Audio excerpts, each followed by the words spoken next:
Muy buen día a todos. Muchas gracias por estarnos conectados por aquí con nosotros nuevamente. Recuerda, estamos en tu programa Ser tu Ser. Es finanzas personales y temas de interés para ti. La idea de este programa está diseñada para que tú tengas contacto con las personas que tienen el conocimiento y que se acerquen contigo y te den la información que tú necesitas para pues tengas una vida diaria y tus finanzas estén mejor cada día. Bien, pues hoy tenemos un gran invitado, el contador público Mauricio Gracia Navarro. Es especialista en el área fiscal. Viene del despacho Hernández Hernández y Asociados. Y pues hoy tenemos un tema que tú lo habías pedido muchísimo, muchísimo desde el inicio del año, porque pues hay mucha controversia, hay mucha variantes y hay mucho rubor, hay muchas cosas que te han distraído totalmente de una información veraz y concisa sobre lo que viene siendo las nuevas reformas fiscales para el 2020. Y pues qué más con un despacho que ya tiene más de 40 años aquí en la ciudad de Querétaro, trabajando y elaborando de una manera profesional, y pues tienen toda la información concreta y concisa. Entonces quisiéramos traerte aquí esta información y aterrizártela. Ya se está terminando enero, a lo mejor ya muchos ya se les bajó el rubor totalmente, pero hay muchas personas que siguen preguntando y están muy inquietos con este tema. Por eso pues tenemos la oportunidad que nos acompañe el contador público Mauricio Gracia, especialista en área fiscal. Y quisiéramos que pues él nos ayude a hablar un poquito más de lo que él hace y de dónde viene para introducirnos un poquito en el tema de reforma fiscal del 2020. Y vamos a hablar un poquito de cuáles son las reformas que ya están establecidas y cuándo van a iniciar. Vamos a hablar un poquito más del tema. Mauricio, gracias por aceptar la invitación, bienvenido. Y pues por favor háblanos un poquito más de ti y del despacho. Cómo no, Arturo, muy buenos días, gracias por la invitación para platicar un poquito de lo que son los temas de las reformas fiscales para este 2020. Como ya hemos escuchado por ahí, tal vez en medios de comunicación diversos, este año se dieron a la tarea de las autoridades de emitir algunas modificaciones a las leyes fiscales que pueden ser de un impacto importante hacia los contribuyentes. Dentro de la oficina, mi área de desarrollo, está la parte de fiscal para apoyar a los contribuyentes respecto de todas estas implementaciones que año con año se dan por parte de las autoridades. Quisiera aprovechar ya el tiempo para que podamos entrar de lleno, primeramente en un resumen, así con 5 o 6 puntos, sobre cuáles fueron los cambios en estas resoluciones, estas modificaciones fiscales que hubo para este ejercicio. Okay. Y ya después vamos a entrar quizás en un tema que ha llamado un poquito la atención, que es el que se refiere a la facturación inmediata. Okay. Entonces, primeramente tenemos que para este año 2020 hay ciertas situaciones nuevas, como es que un contribuyente que normalmente obtiene sus ingresos a través de la elaboración de sus actividades por las cuales se encuentra obligado a emitir facturas, hoy el fisco ya nos está delimitando de que si un contribuyente no presenta, por ejemplo, 2 declaraciones de manera continua o descontinuada, te puede inutilizar la posibilidad de emitir facturas, así como si no presentas una declaración anual dentro del mes siguiente al que estabas obligado, ya te va a poder impedir seguir facturando. Entonces hoy en día una empresa o un contribuyente, persona física o una persona moral, el que te prohíban facturar, pues prácticamente te están cortando la llavecita de los recursos. Es una situación bastante grave. Antes no estaba esta situación prevista. Entonces este es el primer cambio que se da en las reformas fiscales, en donde si tú te atrasas en el aspecto de presentar 2 declaraciones, llámese provisionales, o una declaración anual, llámese dentro del mes siguiente al que estás obligado, la consecuencia es de que te van a cortar la posibilidad de poder seguir facturando. Entonces, como primer cambio en estas reformas fiscales, pues es un cambio trascendente y que tiene un gran impacto entre los contribuyentes. Un segundo cambio que hubo para este ejercicio es que se eliminó completamente lo que es la posibilidad de compensar impuestos contra otros impuestos. Esta figura ya existía antes en la ley de ingresos. Es una figura que te permitía que si yo tengo un saldo a favor con el fisco, pero tengo un saldo a cargo de otra contribución, pues si yo le debo y tú me debes fisco, pues vamos a compensar ahí los impuestos y no pagamos y no desembolsamos dinero ni uno ni otro. Entonces esta posibilidad ya de plano se cortó porque se prohíbe ya en la ley fiscal la posibilidad de compensar impuestos a favor contra impuestos a cargo. Este es también un cambio importante porque esto lo que va a generar son salidas de recursos de las empresas, de los contribuyentes que antes no tenían contemplado. Entonces, si yo debo al fisco, hoy tendré que forzosamente pagar. Y si el fisco me debe un saldo a favor, pues tendré que seguir con el viacrucis de una devolución. Y esas devoluciones pues suelen ser pues bastante complicadas para tener éxito en ellas. Entonces es un cambio también importante para las finanzas de los contribuyentes. Un tercer cambio dentro de las reformas fiscales lo es la retención que hay para los ahorradores del sistema financiero. Teníamos antes, en 2019, una tasa de retención de 1.04%. Sube la tasa de retención para este 2020 a 1.45%. Entonces los ahorradores, los que tengan dinero en las instituciones financieras, todo lo que compone el sistema financiero va a subir la tasa de interés para aquellos que tengan recursos ahí ahorrados, ¿verdad? De 1.04 a 1.45, o sea, sube un porcentaje bastante alto. Aquí lo importante y que ha llamado la atención, también creo algo de confusión al principio, es que esta tasa de retención se aplica no sobre los intereses, sino se aplica directamente sobre el capital que tú tienes ahorrado. A veces tenemos ahí en una cuenta de ahorros o guardado dentro de la institución financiera, voy a decir una cantidad, 100,000 pesos. Si no lo ponemos en inversión, a lo mejor no nos genera más allá de la inflación, ¿verdad? Okay. O a veces ni eso. Pero ahora, aparte que lo tengamos ahí ahorrado y que quizá no nos deje un rendimiento como tal, tendremos que pagar sobre esos 100,000 pesos 1.45% por el solo hecho de tenerlo ahí. Entonces es un cambio importante que al principio creó esa confusión. Hay, bueno, 1.45 sobre los intereses, pues quizás no sea mucho, pero no es sobre los intereses, es sobre el capital que tenemos ahorrado. Sobre el capital. Okay. Entonces es un cambio, un tercer cambio importante dentro de estas reformas fiscales, que es importante que lo sepamos. Otro cambio importante que hubo fue lo que se refiere a todo el esquema de las plataformas digitales, que por ahí hemos escuchado. Plataformas digitales, llámense aquellas, por ejemplo, lo que conocemos comúnmente cuando bajamos o tenemos la posibilidad de ver contenido a través de plataformas como pudiera ser Netflix. Okay. O cuando, por ejemplo, hacemos uso de lo que es el servicio de transporte, llámese Uber, o el servicio de que te lleven alimentos, o las plataformas estas que se dedican a rentar espacios habitacionales, okay, por tiempo determinado. Entonces, todas estas contribuyentes usan las plataformas digitales para poder ofrecer sus servicios y generar sus bienes al consumidor final. Este sector estaba de alguna manera como no regulado plenamente en la ley fiscal. Un cambio importante que hay para estas reformas fiscales es que todos estos contribuyentes que utilizan estas redes sociales ya tienen un esquema para poder cumplir con sus obligaciones fiscales. Okay. Les dotan, por ejemplo, además, sus obligaciones en materia de IVA. Quizás había por ahí un esquema que había aperturado el SAT el año pasado, en donde hubo mucho incremento de, por ejemplo, contribuyentes que se dedicaban al transporte de personas, el llámese Uber. Ajá. Entonces se les daba una posibilidad de poder tributar en un régimen que era de incorporación. Okay. Pero pues eso era en base a algunas tablas que por ahí daba a conocer el SAT. Hoy, ese cambio importante que se da en 2020 es que ya existe todo un esquema, todo un articulado dentro de la norma fiscal para que estas personas que hacen uso de estas plataformas paguen sus contribuciones, llámese IVA y llámese ICR.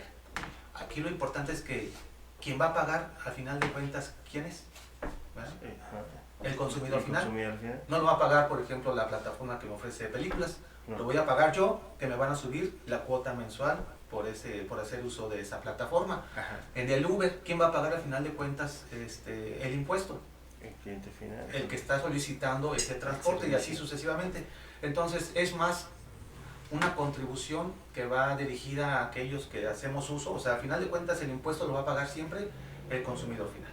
Así es. Llámese IVA y llámese ICR. Sí, sí. Ok, digo, regula las empresas, medianas, medianas empresas, pero finalmente, pues lógica, finalmente esto se traslada al cliente final. O sea, es decir, que esto va a incrementar puede ser que incremente los precios de los productos o servicios que consumimos. Definitivamente va a verse repercutido en un aumento del costo de estos servicios. Okay. Quizás habíamos escuchado por ahí que algún conocido, etcétera, manejaba un servicio de transporte de estos de Uber y hablaba de que apenas a lo mejor salían los gastos, ¿verdad? Así es. Hoy se va a ver incrementado, o sea, porque no es lo mismo pagar antes 100 pesos a hoy pagar 116 pesos, o sea, es un cambio importante, o sea, nos aumentó en una tasa importante lo que es el servicio de estos bienes y servicios, de esos oferentes de bienes y servicios. Considerando solamente el IVA, ¿no? Como dices, son 16%, pues serían 116 por cada 100 pesos, incrementaría 16 pesos en tentativa, ¿no?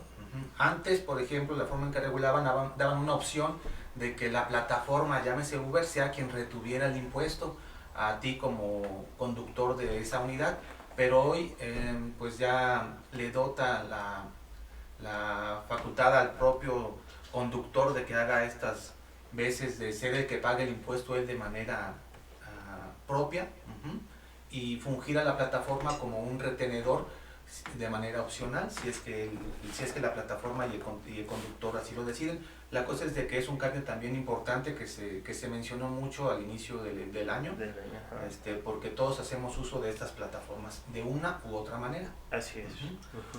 Un quinto cambio importante fue todo el aspecto que se mencionó sobre la reforma que se llamó fiscal penal. ¿Esto en qué consiste? En que antes de que fuera 2020, en este último trimestre o cuatrimestre de 2019, hubo una serie de cambios en diversas disposiciones y normatividades de orden federal. Llámese el Código Fiscal mismo y diversas leyes que tienen que ver con la impartición de justicia.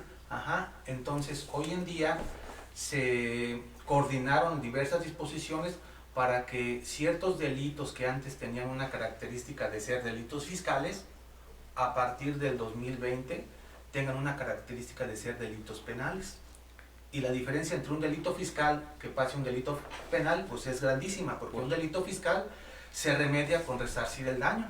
Así es. ¿Verdad? Yo ante el fisco dejé de cumplir con una obligación y eso acarrea que yo haya omitido el pago de una contribución. Bueno, pues me revisaba antes el fisco y lo que hacía era pues me determinaba un crédito fiscal, que es la cantidad que yo dejé de pagar, y eso se remediaba pagándolo. Así de sencillo. Así es. Eso es el aspecto fiscal, se remedia con el pago de la contribución y con las multas. Pero hoy se le da un tratamiento de defraudación fiscal con delitos que tienen que ver con índole de prisión preventiva oficiosa, y con el embargo precautorio de bienes. Todas estas disposiciones de carácter de sanciones de delitos de índole mayor ya están de alguna manera coordinadas con las leyes fiscales.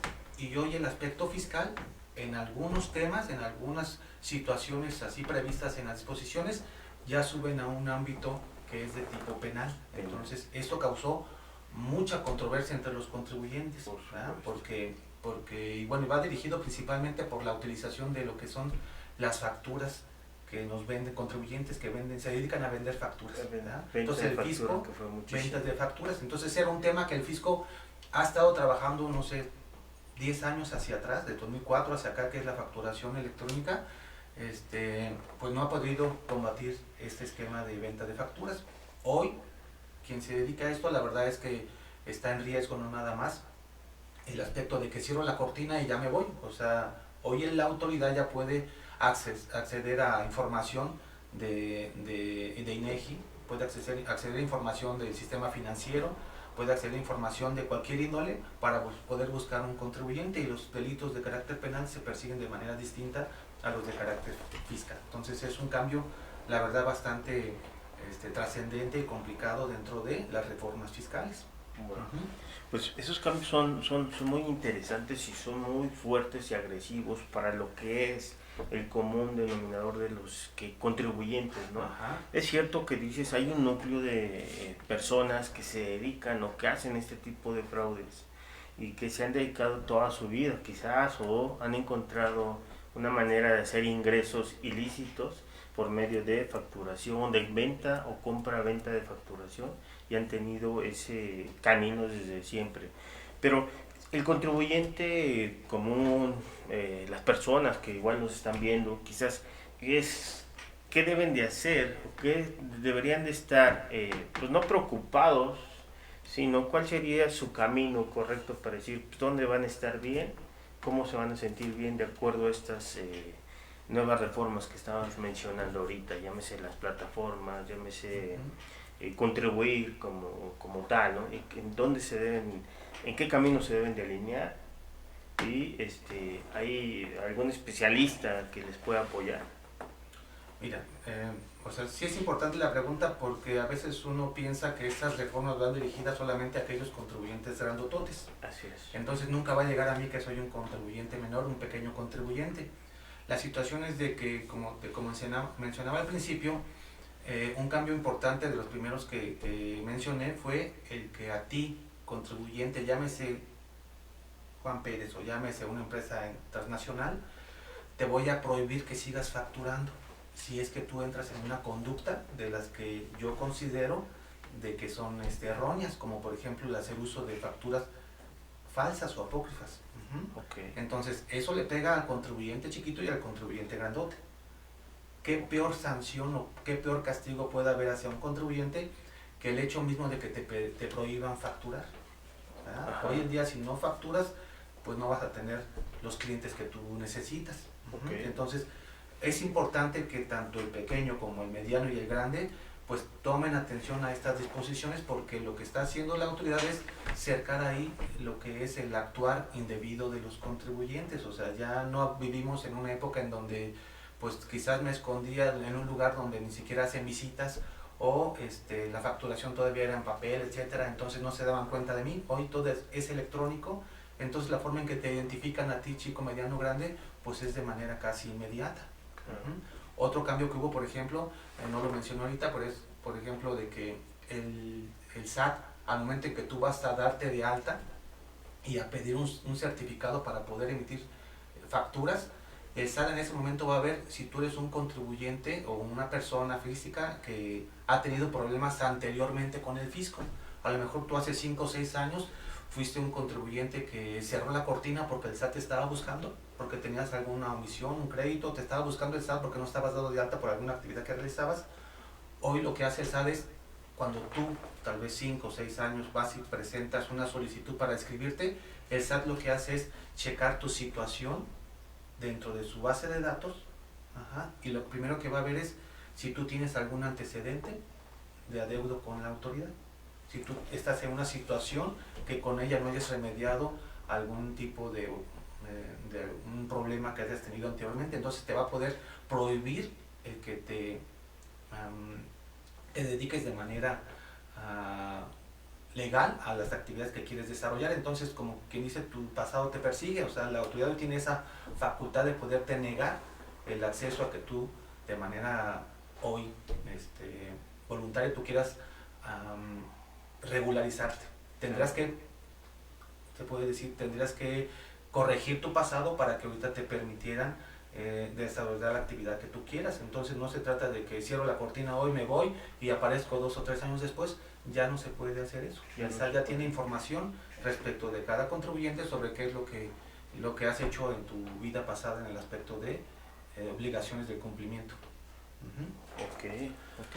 Otro cambio importante lo fue, por ejemplo, que está llamando mucho la atención, fue la retención de lo que son el IVA del 6% a lo que son los servicios de subcontratación de personal. Una figura importante que detectó la autoridad que se ha hecho un abuso indebido es cuando las empresas o los negocios o cualquier actividad, persona física o moral que realice actividades empresariales, haga uso de los llamados outsourcing. Esas figuras, las que son outsourcing buenas, o sea, son bienvenidas, ¿verdad? Porque la finalidad del outsourcing es obtener la gente especializada que le haga a tu negocio crecer. Pero hay cierto outsourcing que se ha dedicado, por ejemplo, a quitarle beneficios laborales a los trabajadores. Hay empresas de outsourcing que se dedican a no generar utilidades y entonces el trabajador pues no va a ver nunca reflejado un beneficio más allá de su sueldo, ¿verdad? Porque están hechas o están encaminadas a no generar beneficios fiscales a los trabajadores, o bien los dan de alta al Seguro Social, por ejemplo, con salarios mínimos y les hacen el pago de su diferencial de sueldo por otras vías. Entonces todo eso es en perjuicio de los trabajadores. Okay. La autoridad se dio cuenta de eso y lo que puso ahorita es, bueno, voy a hacer una retención a aquellos prestadores de servicios que proporcionan personal, a las outsourcing de personal, al servicio de subcontratación de personal, para que no se vayan con los impuestos, sino que quien recibe sus servicios les retenga una contribución, una retención de IVA.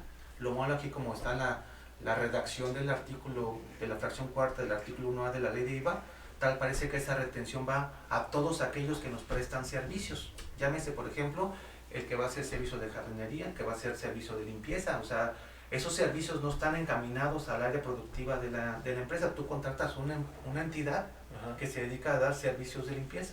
No subcontrataste a un personal, contrataste un servicio. Pero así como está redactada la ley, pareciera que la retención la tendrías que hacer a todos aquellos que prestan servicios en donde alguien va a hacer algo a tu trabajo. Claro, no distingue, no No hace distinciones. La finalidad aquí, lo que nos dice, por ejemplo, el artículo 72 de la Constitución, es de que tendremos para interpretar las leyes que atender al proceso de creación de las leyes. Esto es, tendremos que atender lo que nos dice la exposición de motivos, la discusión que hubo en las cámaras, y ahí inicialmente se hablaba de que esta retención por los servicios de subcontratación era precisamente para aquellos que subcontrataban personal. En las cámaras lo que hubo fue, quitaron esa palabra de subcontratación personal y la cambiaron por una definición amplia de institutos internacionales del trabajo. Entonces eso da cabida a que cualquier prestador de servicios, mientras haya personal ajeno dentro de tus instalaciones. Entonces es un problema ahorita que ha sonado mucho y que crea mucha incertidumbre entre los contribuyentes. Y tenemos un último punto que yo creo que nos ha causado algo de inquietud en el ciudadano de a pie, que son lo que se llama la facturación inmediata. ¿Sí? Aquí yo quiero hacer abrir un paréntesis importante, porque los puntos anteriormente que te dije son cambios que están en las leyes fiscales. Las reformas fiscales se refieren a modificaciones que sufren nuestros ordenamientos legales, llámese ley de ingresos como nuestra ley suprema, bueno, la Constitución, la ley de ingresos, y luego vienen hacia abajo las leyes federales, que son la ley de impuestos sobre la renta, o la ley de IVA, la ley del IEPS, etc. Las reformas fiscales como tales son modificaciones a esas disposiciones. Hay un último punto que es con asterisco, porque lo que se llama facturación inmediata, que ha causado mucho revuelo entre la sociedad, no es como tal una reforma fiscal. No viene en un cambio a las leyes, no viene en ningún lado de la ley de ingresos, ni siquiera se discutió en los dictámenes ante las cámaras, no viene en ningún lado, ¿verdad? Entonces, un punto importante que tenemos que empezar a discutir este tema de la facturación inmediata, que ha causado mucha controversia, es que no se refiere a un cambio de reforma fiscal. ¿Dónde encontramos entonces, o por qué causa tanto ruido lo de la facturación inmediata? La autoridad fiscal, llámese en este caso el SAT, a través de su plataforma en internet, da ciertos comunicados a los contribuyentes. Entonces, un comunicado de una autoridad que da a conocer por el internet, pues obviamente no es algo obligatorio. ¿Qué es obligatorio para el contribuyente? Lo que está previsto en las leyes. La autoridad solamente podrá actuar sobre lo que las leyes están ahí señaladas para que ellos puedan ejercer su potestad, ¿verdad? Pero lo que no está en las leyes, pues no es ni obligatorio, no estoy ni obligado yo a seguirlo. A lo mejor me dará pauta para saber cómo piensa la autoridad, pero no es obligatorio. Entonces, algo importante que tendremos que empezar a abordar el tema de facturación inmediata, lo es que este tema se dio a conocer a través de un comunicado, a través de la página del SAT. Entonces, está ahí, ¿verdad? Para que alguien lo quiera, como un comunicado. Entonces, eso le da su característica de que no es obligatorio, es meramente opcional. Si tú quieres, lo haces, y si no quieres, no lo haces. ¿Cuál es la experiencia que tenemos en este país? Pues mientras no me obligue la ley, quizás yo, ¿por qué lo voy a hacer? ¿verdad? O sea, yo tengo tanta carga administrativa como empresa, como persona física que atiende un negocio, tengo tanta carga administrativa Así es. como para agregarme otra más, Sí. que ni siquiera es obligatoria. Okay. Entonces ahí empieza nuestro primer punto importante de esta última figura que vamos a platicar, que es lo de la facturación inmediata, que es en donde vamos a desarrollar esta plática. Se hablaba muchísimo que la facturación inmediata era cuando usabas tu tarjeta de crédito y en automático te generaba una factura. ¿Sí? Entonces, no sé si ahí ese punto es, como dices, es como un aviso nada más, es como un comunicado, o si es, o quiénes van a realmente tener el uso de esta facturación inmediata por medio del uso de tarjetas de crédito, o cómo generarías una facturación inmediata. O sea, ¿en qué momento dirías ya me generó una facturación inmediata cuando compras algún producto o servicio con tarjetas, efectivo? ¿Cómo sería?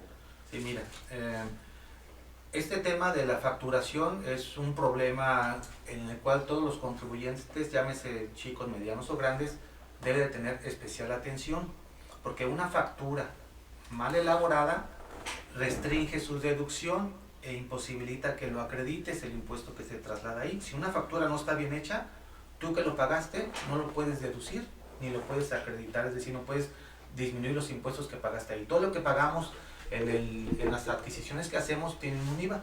Okay. Entonces ese IVA se acredita contra el IVA que yo causo de las operaciones propias que yo hago con mis clientes. Y lo que yo pago por las adquisiciones, llámese, por ejemplo, yo soy una papelería y me dedico a comprar con mis proveedores, no sé, pliegos de cartulina. ¿Verdad? Todas esas compras, para que yo las deduzca de mi negocio, pues tengo que contar con un comprobante que se llama un CFDI, con una facturación. Entonces, un problema mayúsculo es que una factura mal hecha imposibilita que yo deduzca de mis ingresos y por lo tanto pague más contribuciones.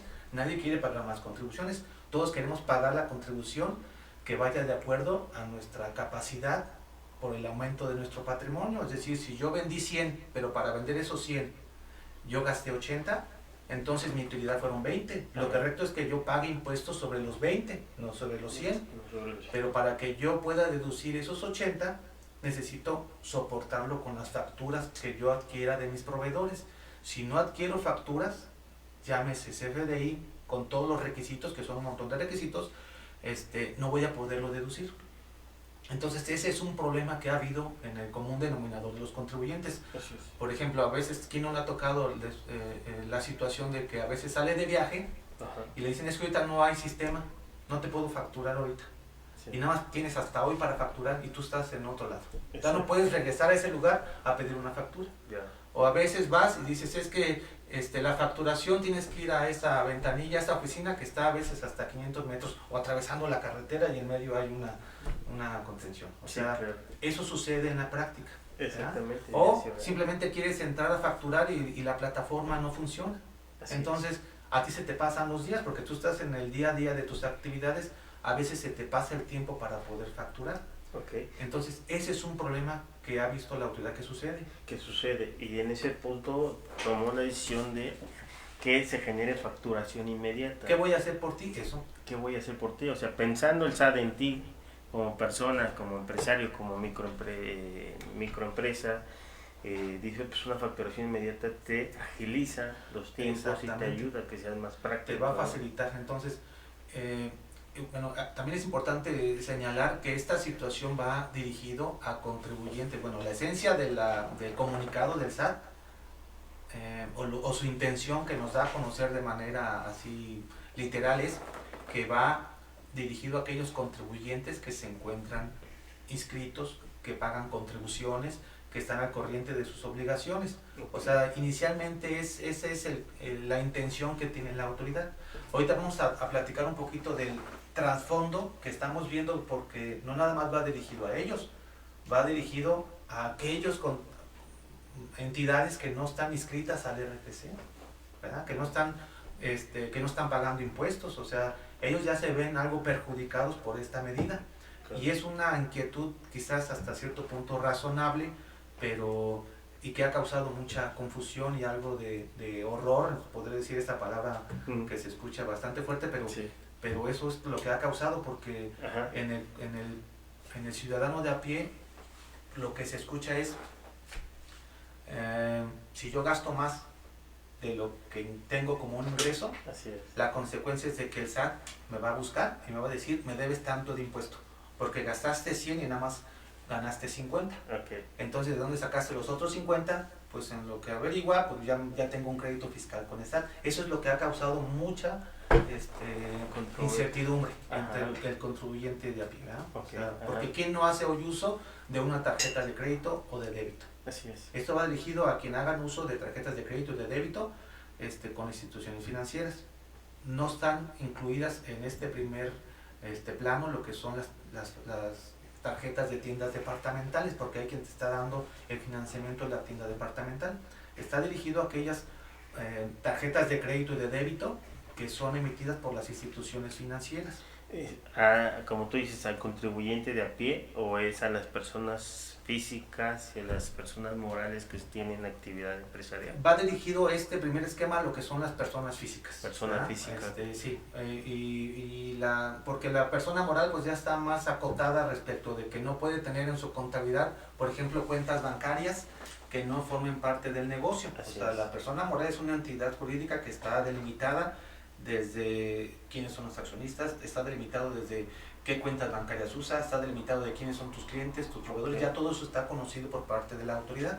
Esta disposición, este comunicado va dirigido a las personas físicas, porque de ellos pues no se tiene control. O sea, yo puedo tener un negocio, puedo tener una miscelánea, puedo tener una papelería, y puedo, para poder hacer deducibles las compras, abrir una cuenta bancaria, pero personalmente puedo tener 2 o 3 cuentas con otros bancos, ¿verdad? Sí. O me pueden pagar mi nómina con otro banco, ¿verdad? Entonces, se distingue de mi actividad que yo realice como actividad empresarial respecto de las otras actividades que yo pueda tener. Pero para el SAT no existe solamente una sola cuenta para tu actividad empresarial, existe todo lo que eres tú como persona física, independiente de cuántos bancos tú tengas ahorita operaciones con ellos. Puedes tener una tarjeta de crédito por cada banco, puedes tener 5 tarjetas de crédito, pues sí. Si los bancos te los dan, tú tienes 5 tarjetas de crédito. Entonces, este primer intento de fiscalizar a través de este comunicado va dirigido a las personas físicas que hagan uso de tarjetas de crédito y de débito para hacer el pago de bienes o servicios que se realicen a través de terminales de punto de venta. Hoy en día existen lo que son 1.280.000 terminales de punto de venta en el país. Son muchas terminales de venta.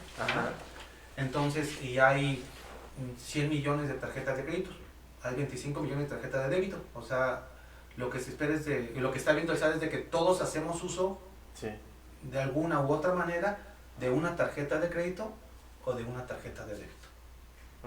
Entonces, ¿qué es lo que está queriendo hacer en primera instancia? Facilitarte a ti, contribuyente que estás registrado, para que puedas obtener una factura sin tanto problema por el día a día de que se te pase el tiempo para facturar, porque el negocio no tenga no esté funcional su módulo de facturación, porque simplemente ese día no hay facturas, venga después y tú estás en otro lado. O sea, este primer intento a través de este comunicado lo que hace es facilitarle al contribuyente para la adquisición de un comprobante fiscal que pueda deducir de sus actividades por las cuales obtiene ingresos.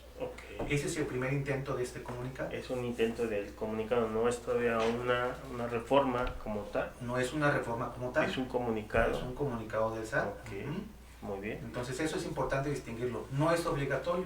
Y las cosas que no son obligatorias en este país tardan más tiempo. Por supuesto. Tardan más tiempo en que uno se encarrile a esa situación.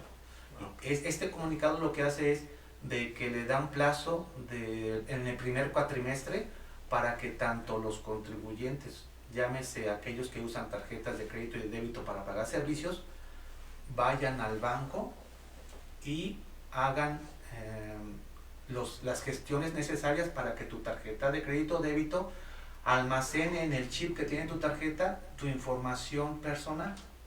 Entonces, no es de que mágicamente ya yo por pagar ya me va a fiscalizar. Yo como tarjetaviente tengo que acudir a mi banco para decirle, quiero que en el chip me guardes mi información, llámese un RFC. Okay. Obviamente, si yo no voy al banco a pedir eso, pues el banco no lo va a hacer por mí. El banco no está obligado. ¿Tú crees que el banco va a querer tener más cargas administrativas? Y así como está ahorita, a veces se tardan tanto en atendernos. Entonces, no es así de simple de que ya por pagar con tarjeta de crédito, yo esté obligado a, o van a fiscalizar en ese sentido. No es así de sencillo. Entonces, un poquito aterrizándolo, entonces, en pocas palabras, si yo soy un contribuyente que requiero de facturación, y este proceso me facilita a mí, yo necesito ir al banco, decirle al banco, quiero que cargues mi RFC al chip de la tarjeta que estoy usando para el negocio, necesito usarlo ahí para que me haga la facturación inmediata y tenga yo el beneficio de comprobar mis gastos y hacerlos deducibles. Así como lo comentas, es correcto. Esa es la primera parte de este diagrama de operación. Que el cuentaviente vaya al banco. Entonces tendremos que esperar a que el banco implemente sus mecanismos internos para poder agregarle al chip la información tuya. Muy bien. Primero eso, pero supongamos que ya lo conseguiste. Tendremos que acudir a un establecimiento que ya haya hecho lo propio en acudir a su sistema, a su banco, para que la terminal punto de venta esté de alguna manera programada para poder emitir lo que son los comprobantes, la facturación inmediata. No nada más se trata de mí, que soy cuentaviente, se trata de que tú, que eres el que vende el servicio, el vende el bien o presta el servicio, tú también hayas adaptado a tu terminal punto de venta la información respecto de todos tus artículos que vendes, de que el banco te permita también ahí poner tu RFC, de que se le asigne un folio, o sea, es una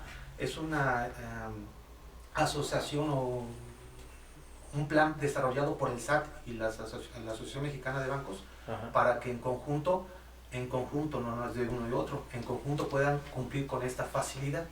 Entonces, eso difícilmente se ve que en un lapso de 4 meses se pueda conseguir, Arturo. O sea, es difícil que se consiga. Por supuesto. 1, porque no es obligatorio. 2, porque no está en la ley, nadie me obliga a cumplirlo. Así es. 3, de que tengo que acudir al banco y el banco me alimente a mi chip la información que yo requiero. Y último es de que el negocio al que vaya, pues tendría que llegar a preguntar, oye, en tu terminal de punto de venta, ¿puedo hacer facturación inmediata? No, pues no, o sea, no he hecho eso. Entonces, falta mucho por hacer para que esta idea aterrice. Y no solo hay ya terminales de bancos, ¿no? Hay clips y otros formatos también. No sé si estos son de instituciones bancarias o son de empresas independientes a la regulación bancaria. Hay otras formas de pago, pero estas van exclusivas. Este comunicado va dirigido a las terminales puntos de venta, que hay contacto directo con el banco, porque hay otras aplicaciones que a través de tu celular puedes hacer el pago a través de un código de barra, se llama CODI. Entonces, esas no están contempladas, son terminales puntos de venta, porque ves, cuando hacemos ahí, lo que nos hace la terminal punto de venta es imprimirnos un voucher. Así es. La idea es de que ese mismo voucher sea la facturación inmediata. No va a ser una factura como la conocemos con todos los requisitos, porque ya hablamos de que si una factura está mal hecha, no es deducible ni acreditable. El mismo voucher se espera de que ya contenga la información. Y ves que cuando pagamos con una tarjeta de crédito o de débito, pues nos dan ese voucher de manera inmediata. La idea es de que sea así de inmediato y de que ese voucher contenga, entre otros datos, por ejemplo, un código de barras que contenga ya la información del RFC de tú como negocio, de mi RFC como el adquiriente del bien o servicio, del folio fiscal, ¿verdad? O sea, unos datos simplificados, es como una factura simplificada, express. Pero falta mucho para que lleguemos a estar en esta posición de que ya puedo yo obtener facturación inmediata. Esta figura iba encaminada principalmente para que todos los negocios de gasolina, las gasolineras, pudieras tú obtener la factura en ese instante. Por supuesto. A través de eso.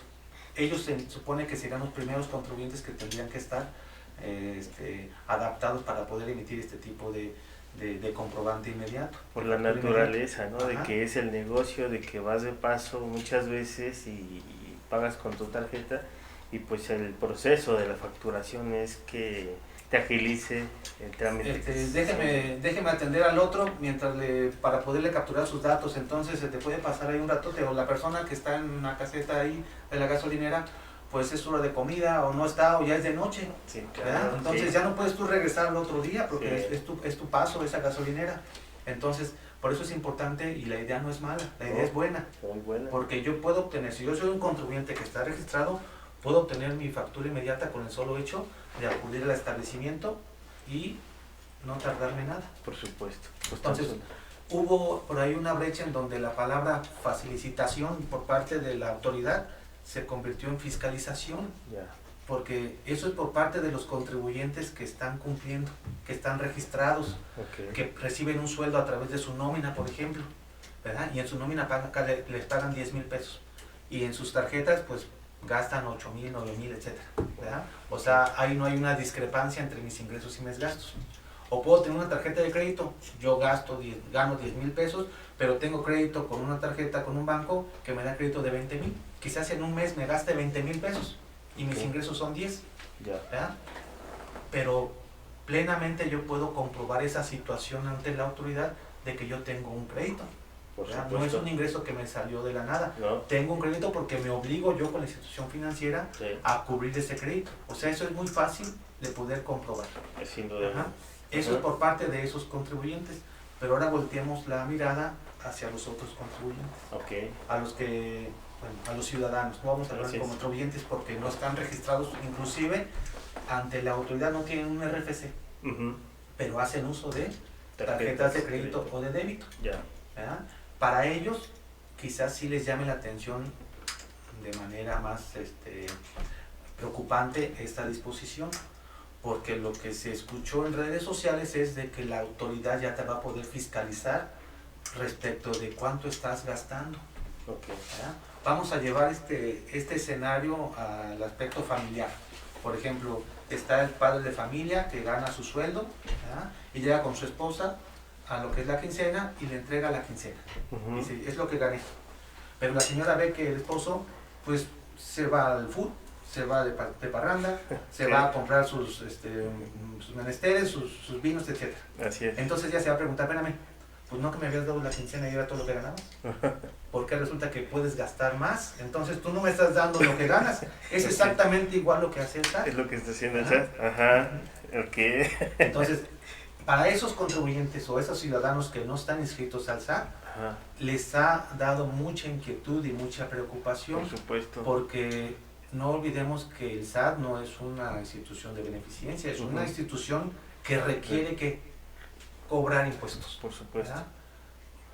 Lo vamos a poder ver para algunos de manera buena, mala, etcétera, pero su función es cobrar impuestos. El SAT lo que hace es cobrar impuestos. Sí, transmitir y trasladarlos a beneficios por servicios. Ya después los turnará a otros organismos gubernamentales, pero la función del SAT es tener dientes para cobrar impuestos. Así es. ¿Verdad? Así como en la casa. O sea, si vemos que el señor se está yendo a comprar sus vinos cada rato, entonces, espérame, es que no me alcanza el gasto aquí dentro de la casa, pues necesito que tú ya restringas esos gastos y los pases para acá. Es lo que está haciendo el SAT. Pues ya entiendo, porque mucha gente está preocupada, porque pues ya lo fiscalizan en casa, y ahora que lo fiscaliza el SAT, dice, pues está preocupado por eso, pero bueno, no se preocupen, no es una situación que te debe de preocupar. La intención es que mejores tus finanzas en cuanto a saber hacer tus contribuciones correctas. Y bueno, pues mi estimado Mauricio, la información que nos has brindado es maravillosa, es muy nutrida, y yo creo que lo logramos aterrizar, y el contribuyente de a pie o las personas que viven en el común denominador de que pues no están obligadas a contribuir con el SAT ahorita de alguna forma que estén reguladas, sino que todas estas reformas que hablaste que hizo el SAT pues nos han ayudado a entender un poquito más que las personas que ya están dadas de altas como personas físicas, como con actividad empresarial, ya puedan tener una mejor regulación de su contribución al SAT, y que tengan una mejor forma de administrar todos estos puntos. Y pues me gustaría muchísimo, Mauricio, hablar un poquito para cerrar ya el día, ¿Qué es lo que hace Hernández y Asociados, el despacho como tal? Es que las personas que nos están viendo, que tengan la oportunidad de decir, bueno, ¿sabes qué? Viendo todo esto y toda la información que tiene, pues creo que tienen el conocimiento adecuado para yo que estoy contribuyendo, o yo que quiero iniciar un negocio, o yo que quiero regularizar mis empresas, llámese físicas, llámese moral. ¿Cómo me puedes ayudar tú como despacho a lograr en ese punto? ¿Qué es lo que hace como tal el despacho? Sí, Arturo, mira, nada más quiero utilizar una última idea porque sé que este tema va a tener muchas inquietudes. No necesariamente que tengas tú una tarjeta significa que ya vas a entrar a ser fiscalizado, porque la ama de casa puede tener una tarjeta.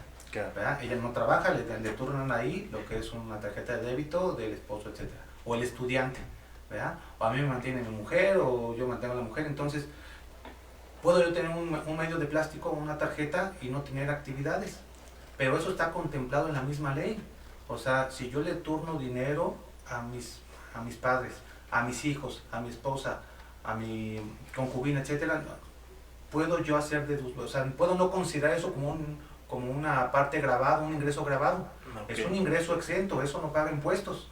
Y yo puedo hacer uso de esos recursos a través de cualquier medio plástico. O sea, no se tendrían por qué preocupar aquellas personas que porque yo recibí un recurso de mi pareja, de mi hijo, de mi papá, entonces me van a cobrar impuestos por pagar esos recursos a través de una tarjeta de débito. Okay. No está contemplado. La misma ley previene de que esos recursos no son ingresos. Entonces no tendría por qué preocuparse ese tipo de ciudadanía. Perfecto, excelente, súper bien, muy bien interesado, gracias. Entonces, en lo que se refiere a estos temas y en general cualquier tema fiscal, es importante que ante una duda acudan a un especialista. El especialista es en este caso el contador público, que es el más cercano o el primer contacto que tiene la autoridad con el contribuyente. Entonces tendría que acudir a una asesoría con cualquier despacho de contadores. Ese es el primer acercamiento que hay. Independientemente de que hoy existen facilidades para que un contribuyente pueda presentar de manera propia aparentemente su declaración.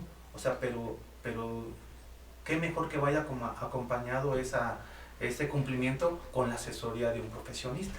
Okay. En este caso, la oficina a la cual represento, que es Hernández y Hernández Asociados, pues es una empresa un despacho que se dedica a dar ese tipo de asesorías. Tenemos otras áreas como son auditoría, como son la consultoría, como es el legal corporativo, ¿verdad? Como es cumplimiento de dictámenes de seguridad social, como lo que son precios de transferencia. Es un despacho que tiene muchas disciplinas para poder cumplir con todo el aspecto de cumplimiento en estos órdenes fiscales por parte de un contribuyente. Entonces es importante que se acerquen a un especialista, para no caer en alguna situación que por desconocimiento, el desconocimiento de la ley no te exime de ella. Entonces no podemos argumentar, pues no sabemos. No, exactamente. O cuando nos diera una muela vamos con un dentista, no vamos con un estilista. Sí. Entonces habrá que acudir con un contador para asesorarnos respecto de que el cumplimiento de nuestras obligaciones esté cubierta. Perfectamente bien. Pues así es el despacho Hernández y Asociados, que pues ya tiene aquí cerca de 40 años en Querétaro.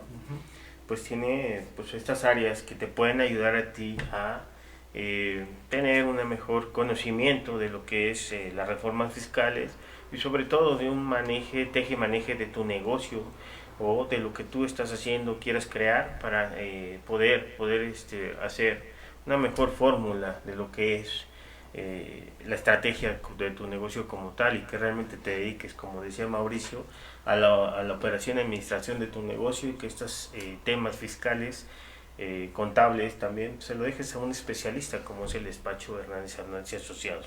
Mauricio, por último, nada más regálanos el teléfono donde pueden contactarlos para que si un momento la gente tenga el interés pueda lograr comunicarse con ustedes. Por favor. Nuestros teléfonos de la oficina, estamos aquí ubicados aquí en frente del Centro Cívico. Okay. Estamos en la avenida Fray Luis de León 8002. Okay. Nuestros teléfonos son el 242-4021 para si alguien quiere ponerse en contacto por alguna asesoría, pues con gusto ahí le podemos canalizar a la persona que pueda solucionar su inquietud. Todo quizás se quede a manera de consultoría, no requiera nada más, o sea, a lo mejor está bien, pero con los cambios que ha habido, pues quizás estamos algo desorientados. Así es. ¿Qué mejor preguntarle? O sea, es bueno que se acerquen a su contador. En este caso nosotros estamos para poder auxiliarlos si es que así se requiere. Perfecto. 242-4021 es el teléfono de la oficina, por si quieren ponerse en contacto. Pues muchas gracias, Mauricio, gracias público por estar con nosotros, y sobre todo pues también muchísimas gracias al contador Juan Hernández Rico, que nos dio la oportunidad por medio de su firma que Mauricio esté presente con nosotros. Y bueno, pues nos despedimos. Mauricio, te agradecemos muchísimo todo este conocimiento. Es un tema de mucho más que hablar.